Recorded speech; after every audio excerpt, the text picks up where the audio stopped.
Nous sommes le 21 novembre. Depuis le 1er janvier 2021, plus de 100 femmes ont été tuées par leur conjoint ou leur ex parce qu'elles sont des femmes. 3 femmes ont été tuées parce qu'elles sont des femmes transgenres. Nous connaissons leurs histoires.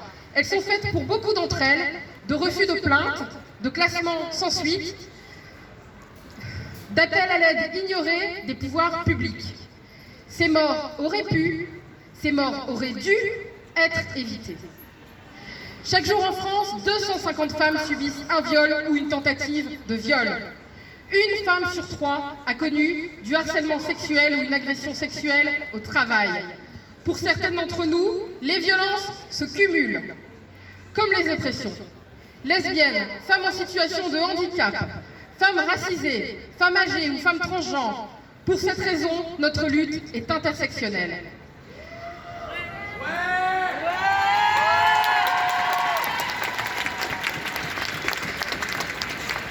2021, c'est l'année de la Familia Grande et du MeToo inceste. L'année où notre société a commencé à prendre conscience de l'ampleur des violences faites aux enfants. En France, 10% de la population a subi un inceste. Chaque année, 165 000 enfants sont victimes de violences sexuelles. 4 millions d'enfants sont co-victimes de violences conjugales.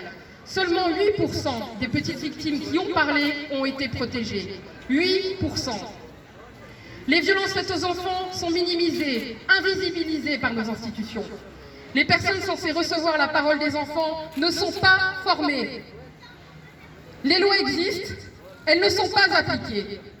Pire, les personnes censées protéger nos enfants, les familles d'accueil ou les foyers, sont également le lieu de violence.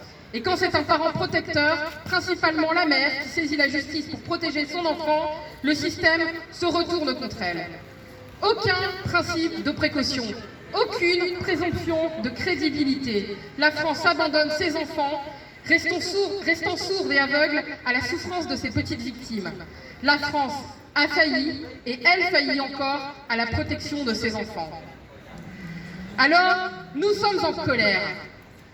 Je pense que vous êtes en colère comme nous. Est-ce que vous êtes en colère ? Je crois qu'Emmanuel Macron ne vous a pas encore assez entendu être en colère. Est-ce que vous êtes en colère ? Nous sommes en colère contre les féminicides. Nous sommes en colère contre l'inceste et la pédocriminalité.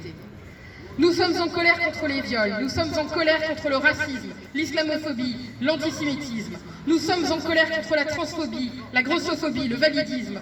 Nous sommes en colère contre les oppressions qui s'exercent sur les femmes, les mineurs et sur la communauté LGBTQIA+.